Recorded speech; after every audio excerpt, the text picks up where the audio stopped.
El gobierno presentó el plan de emergencia habitacional que pretende construir 260.000 viviendas entre el 2022 y 2025. Para profundizar en este tema nos acompaña Pablo Alard, decano de la Facultad de Arquitectura y Artes de la Universidad del Desarrollo. Pablo, bienvenido a Canal 24 Horas. ¿Cómo te va? Muy buenas tardes. Buenas tardes, muchas gracias por la invitación. Encantado de poder estar comentando estas buenas noticias. Son buenas noticias, Pablo. Sí, se duplica prácticamente la velocidad de construcción de casas, de viviendas, de departamentos en nuestro país. ¿Cómo analiza por lo menos el anuncio hecho hace algunos días por la autoridad? Mira, más que se duplique, yo creo que lo importante acá es que el gobierno se compromete con metas. Si hay algo difícil y algo que políticamente es muy arriesgado, es comprometerse con metas precisas y claras. Y aquí hay una meta muy ambiciosa, que apunta, ¿verdad?, a reducir en un 40% el déficit habitacional que tenemos en nuestro país. Hay que entender que tenemos del orden de entre 670 a 700 mil familias que no tienen acceso a una vivienda. Y el gobierno del presidente Boric en su programa se comprometió a reducir en un 40% ese déficit, pero este domingo, al presentar este plan de emergencia, el ministro Montes con el presidente Boric, se comprometieron con números, con cifras.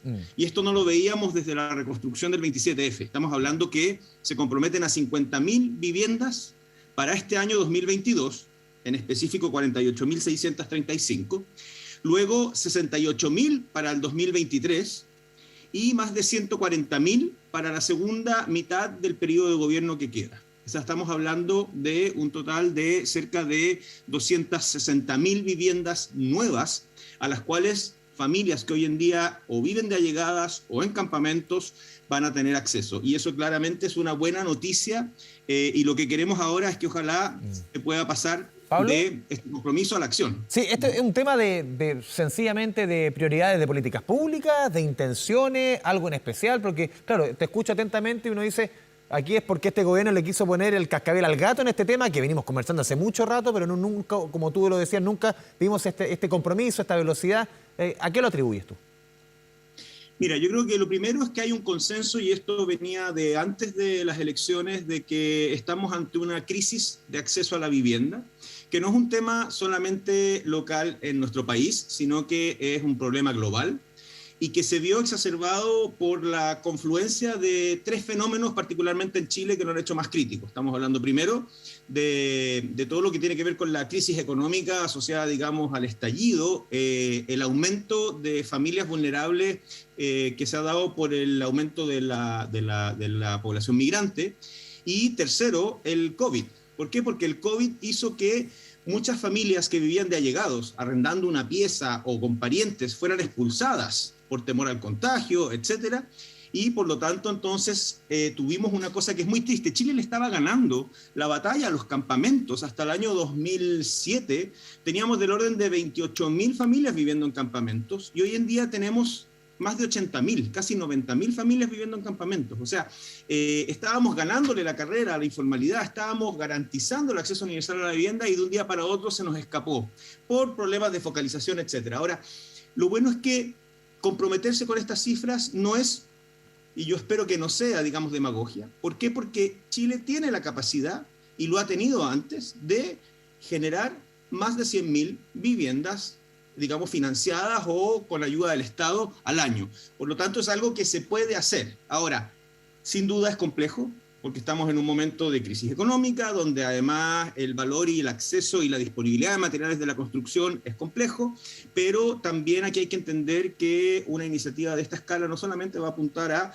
ir generando más velocidad en el acceso a la vivienda, sino que también generando empleo y generando desarrollo para contrarrestar la crisis económica que se viene en los próximos meses. Pablo, a ver, el otro día conversándolo este mismo tema con el exdirector de Techo, con Sebastián Bowen, él decía, a ver, no solamente es un tema de velocidad también, es importante la velocidad, como lo dices tú, pero también, porque ahora estamos midiendo, por ejemplo, la pobreza en una multidimensión. Aquí hay un tema de transporte, acceso a servicios, acceso a áreas verdes. No solamente es construir la casa, sino que también el entorno, un trabajo bastante más profundo, ¿no?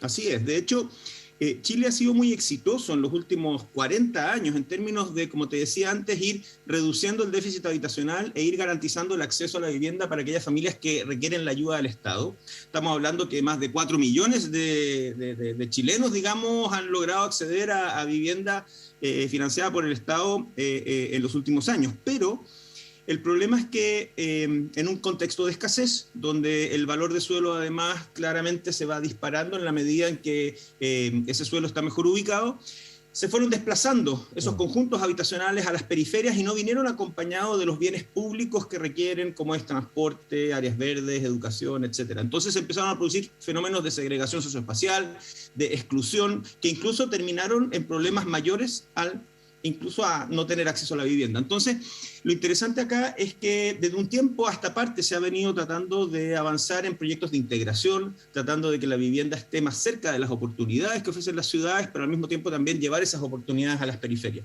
Y aquí lo interesante del plan de emergencia que planteó y que presentó el gobierno este domingo es que incorpora una serie de medidas para que aceleremos el acceso a la vivienda, la construcción de vivienda, pero también incorporemos esta dimensión de que no es solamente acumular casas, sino que también calidad de vida, entornos más urbanos, más integrados, etc.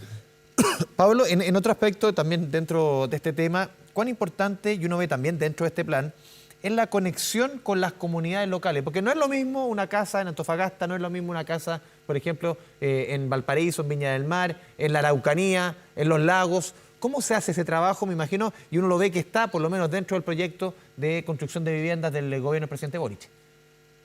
Mira, yo creo que lo primero que hay que entender acá es que este plan de emergencia de vivienda lo que hace es diversificar los distintos canales por los cuales se puede acceder a vivienda con ayuda del Estado. Ya no es solamente los programas tradicionales como el DS49, DS19, que son programas en que las familias postulan a un subsidio y con ese subsidio, ¿verdad?, después una empresa de gestión de vivienda busca el terreno, se hace el proyecto y después una constructora lo hace, sino que ahora se está descentralizando parte importante de esto. Está empezando a fomentarse, por ejemplo, programas de cooperativas entre trabajadores y empresas para que empresas que tienen colaboradores fijos, etcétera, puedan organizarse y fomentar el acceso colectivo con ayuda mutua entre empresa y trabajadores. Se está trabajando mucho con los municipios, se está permitiendo además aplicar una alternativa muy interesante que es la microdensificación, que apunta a generar condominios en barrios que ya están consolidados. Por ejemplo, el caso de Lo Hermida o el caso de Estación Central, donde hay casas ya construidas de un piso, donde tú ves que viven 2 o 3 familias que van construyendo unas casuchas, digamos, hacia el fondo del sitio. Bueno, se permite microdensificación y aumentar hasta incluso en 12 propiedades, 12 departamentos en esos terrenos, máximo 3 pisos. O sea, no generas guetos verticales, pero inmediatamente multiplicas por 3 la disponibilidad de vivienda en esos barrios y además generas que haya, por así decirlo, inmobiliarias populares o pequeñas microinmobiliarias locales que vayan desarrollando eso. La verdad es que aquí están echando toda la carne a la parrilla. La idea es tener la mayor cantidad de alternativas e incluso fortaleciendo algo que puede ser cuestionable, pero creo que es importante en un contexto de urgencia, como es también fomentar el arriendo. O sea, no solamente entregar vivienda en propiedad, sino que también la posibilidad de que familias que están allegadas o que están en campamentos puedan tener subsidio al arriendo. Quería ir justamente al tema del arriendo. ¿Cómo conversa este programa, este plan de emergencia habitacional con este también programa que anunció el gobierno hace un tiempo de arriendo a precio justo? Que aquí el Estado también entre a la oferta de viviendas en arriendo. También se replica aquí otros modelos en otras capitales del mundo. ¿Y cuán importante es esto, Pablo? Y también en la práctica, si uno ve los ejemplos en otras partes del planeta, ¿cuán efectivo es? En lo que se busca, por ejemplo, entre otras razones, es bajar el precio de los arriendos. También es parte del plan. Mira, este es un tema que hay que manejar con mucho cuidado. Primero porque Chile todavía es un país en el cual la vivienda tiene que ser vista como un escalón para salir de la pobreza. Una familia que accede a un arriendo protegido va a pagar lo que puede pagar, el Estado suplementará, digamos, lo que corresponda, pero una familia que no está construyendo, por así decirlo, un capital o un legado para sus hijos. No es una familia que tiene una propiedad que puede usar como colateral para pedir un microcrédito, para emprender, etc. Y es importante no perder el foco en que la propiedad es muy importante para terminar con la informalidad. Sin embargo, en contextos de emergencia, y de hecho después del 27F se comenzó a utilizar, el arriendo es una muy buena herramienta para sacar rápidamente, por ejemplo, a familias que están en campamentos en zonas de riesgo, en quebradas o en zonas aluvionales, etc. ¿Por qué? Porque te da una solución transitoria. Y obviamente aquí lo importante es que se maneje bien esta política de arriendo para, por un lado, que el Estado pueda encontrar algunas propiedades que se puedan arrendar ya, que estén en el stock disponible, y por otro lado también eventualmente que se incorporen cooperativas o fundaciones sin fines de lucro para la provisión de vivienda. Hay países como Holanda donde 2/3 de la vivienda es por arriendo con aporte del Estado a través de estas fundaciones sin fines de lucro. Pero hay que tener mucho cuidado porque también puede haber aquí un negocio escondido bien importante de operadores inmobiliarios que vean en esto una oportunidad para construir edificios, garantizar el acceso, digamos, a financiamiento para construir estos edificios, garantizar además el flujo de caja de los subsidios y quedarse con la propiedad. Entonces ahí hay que tener mucho cuidado, pero creo que en este contexto, si se sigue priorizando la propiedad de la vivienda y al mismo tiempo se va sacando a las familias que están con más urgencias de los campamentos, vía arriendo, etcétera, creo que es un buen mix y creo que ojalá que el gobierno pueda lograr estas metas, porque como te digo, son muy ambiciosas, pero son muy complejas. Sí, Pablo, por último, ¿cómo ves tú la discusión sobre la vivienda en el proyecto de nueva Constitución que vamos a votar todos los ciudadanos y ciudadanas el 4 de septiembre? Dice, en lo medular, toda persona tiene el derecho a una vivienda digna, adecuada, que permita el libre desarrollo de una vida personal, familiar y comunitaria. ¿Cómo ves tú el planteamiento de la vivienda dentro de los derechos sociales en el proyecto de nueva Constitución? Mira, yo creo que el aspecto positivo es que aparezca la vivienda y el derecho a la vivienda. Yo creo que Chile es un país que puede garantizar el acceso universal a la vivienda, a diferencia de otros países. Piensa que eso está garantizado en la Constitución española y en la Constitución haitiana, pero yo dudo que Haití pueda hacerlo. Sin embargo, Chile puede hacerlo. Estamos hablando de que si mantenemos este ritmo que se propuso el gobierno y que venía ya además también con el Banco de Suelos y otras iniciativas del gobierno anterior, podríamos dentro de esta década garantizar el acceso universal a la vivienda. Ahora, lo que sí lamento es que haya quedado fuera, por ejemplo, el derecho a la propiedad de la vivienda. A la casa propia, ese concepto. Claro, a la casa propia, claro. Eso lamento que no haya quedado.